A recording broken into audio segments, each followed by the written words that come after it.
Hey Bike! Von Deutschland nach Norwegen mit dem E-Bike.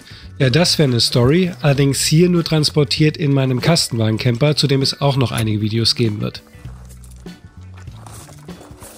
Mit ein paar Handgriffen ist das demontierte E-Bike schon wieder startklar.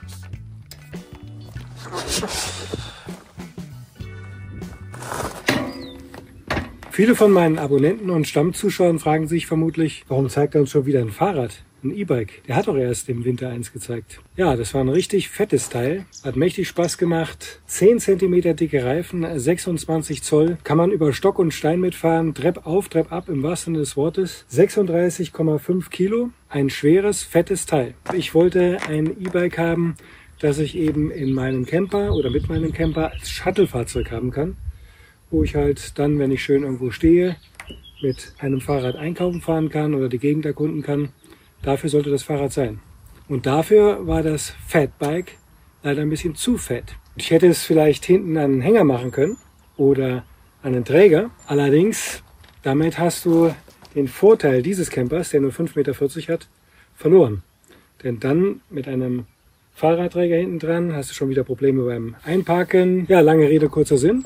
Ich habe ein Angebot einer anderen Firma bekommen und zwar hoffentlich genau mit dem richtigen Fahrrad. Ein sogenanntes Kompakt-E-Bike. Ein Kompakt-E-Bike ist praktisch der Kompromiss von allem. Gewisse Geländetauglichkeit über die Räder, über die dicken Stollenreifen, nicht aber eben zu dick. Relativ klein und transportabel, das ist der wichtigste Punkt. Transportabilität in jeder Hinsicht.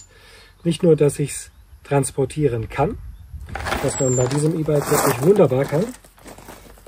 Problemlos tragen. Es wiegt nur 24 Kilo mit der Batterie. Kann den Sattel komplett runterfahren, was ihr schon gesehen habt.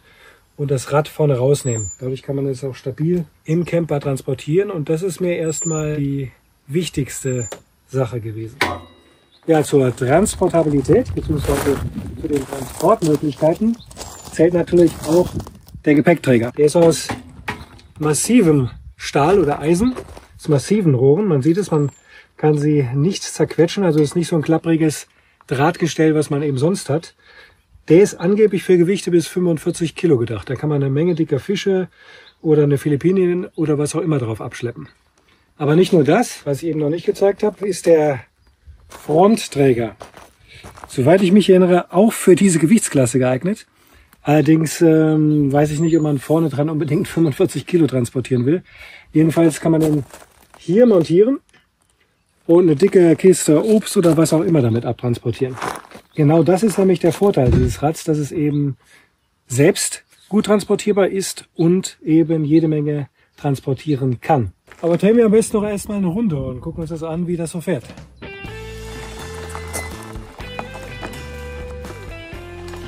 Die einstellbare Teleskopfedergabel schluckt die Unebenheiten dieses Feldwegs erstaunlich gut weg. Mit einem Citybike nicht zu machen. Fahren wir doch mal auf den Sportplatz, um zu sehen, ob der Name des Fahrrads auch Programm ist.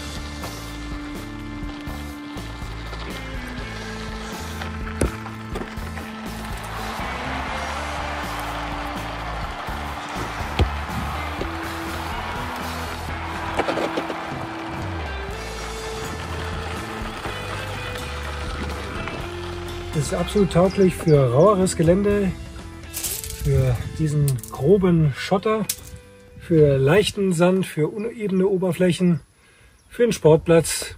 Sand ist dann ein bisschen too much, das ist wahrscheinlich dann wirklich den richtigen Fatbikes vorbehalten. Aber wie gesagt, der Ansatz hier eines Kompaktbikes ist, dass es praktisch für alles geeignet ist. In der Stadt zum Beispiel ist es ja viel wendiger in der Stadt als so ein schweres Fatbike. Und eben, dass man es mitnehmen kann in einem Camper, in einem Kombi, dass man es klein zerlegen kann, aber dass es auch gleichzeitig Transportmöglichkeiten bietet. Der Antrieb auf Stufe 3 ist, da kann man es schon gar nicht mehr als Fahrradfahren bezeichnen, wobei der Eingriff, also das Anspringen der Unterstützung des Elektromotors so subtil ist, dass man sich einbildet, man würde das selber treten, aber bei 3 könnte ich es mit dem Finger antippen und es würde schon fahren. 1, wer ein bisschen Sport machen will, und bei 0 gut. Das Fahrrad lässt sich auch ohne Batterie fahren. Das ist natürlich auch ein Vorteil eines etwas leichteren Fahrrads. Wie gehabt bei den meisten E-Bikes, der Ausschalter befindet sich hier. Das Plus heißt einen Gang zulegen, Minus einen Gang weniger. Alles andere macht man bei diesem Smart E-Bike über eine App. Darüber lässt sich das Licht anschalten. Das zweite Licht, das Rücklicht, befindet sich hier hinten. Das schaltet man per Knopfdruck an und aus. Hier sieht man übrigens auch sehr guten Halter, mit dem man das Fahrrad auch wunderbar transportieren, also hochheben kann.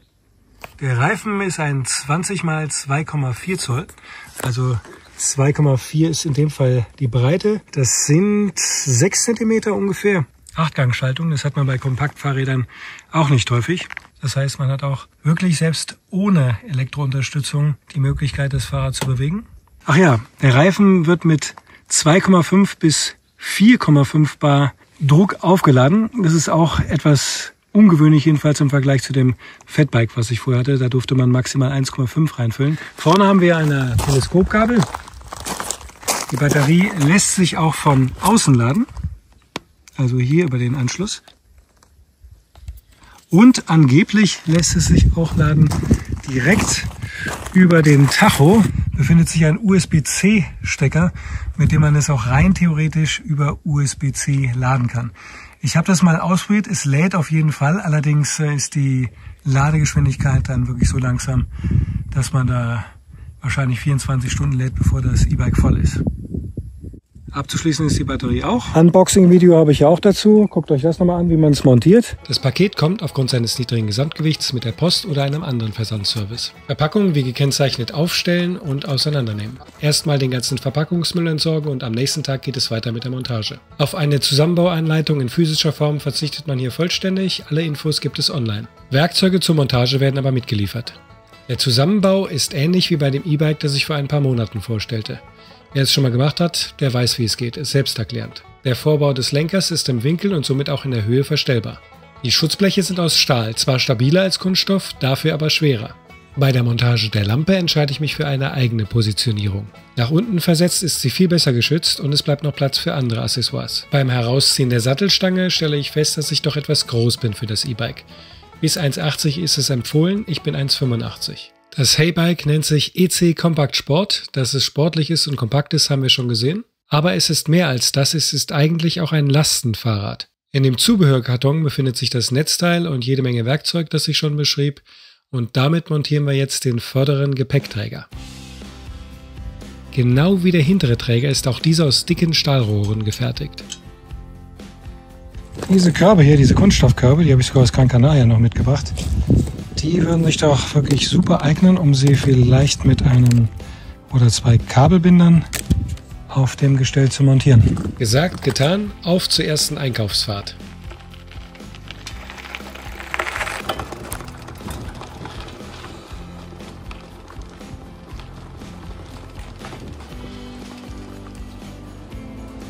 Guten Tag, mein Name ist Haramis, ich kaufe hier ein.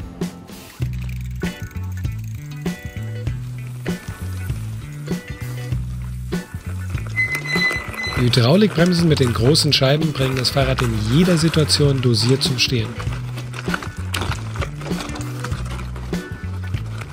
Das ist doch mal ein echter Offroad-Test. Ich hätte nicht gedacht, dass es mit dem Haybike Compact Sport machbar ist.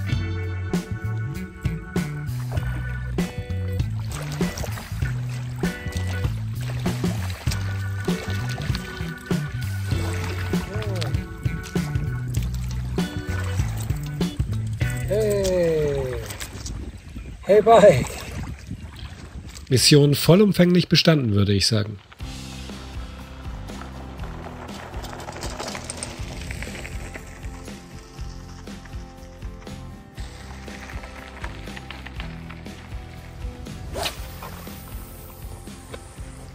Ja, was soll ich da noch sagen? Bilder sagen noch mehr als Worte, oder? Das Haybike EC Compact Sport ist für mich jedenfalls ein guter Fang. Der ideale Kompromiss zwischen einem möglichst kleinen E-Bike, das eben transportabel sein soll, aber gleichzeitig geländegängig sein soll und darüber hinaus jede Menge Sachen transportieren kann. Ein Allround-E-Bike. Überdurchschnittlich ist hier bei diesem E-Bike auch die Batterie. 468 Wattstunden. Normal sind in dieser Klasse etwa 300 Wattstunden. Wie voll die Batterie ist, kann ich in der App ablesen. In der App kann ich auch das E-Bike an- und ausschalten, das Licht steuern und darüber hinaus auch das E-Bike tracken, wenn ich das möchte. Was leider nicht geht, ist die Geschwindigkeit zu verändern. Das heißt, das E-Bike ist mit der deutschen bzw. EU-Straßenverkehrsnorm konform.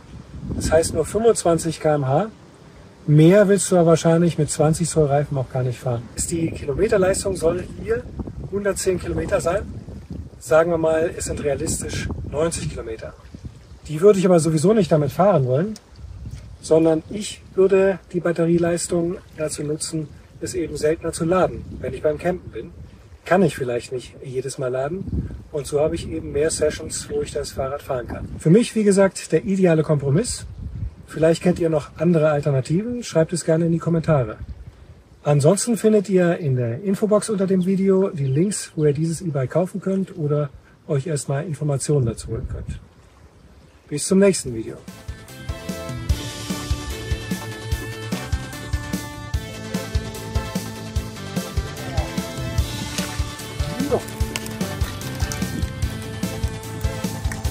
Naja, nicht der größte, aber okay.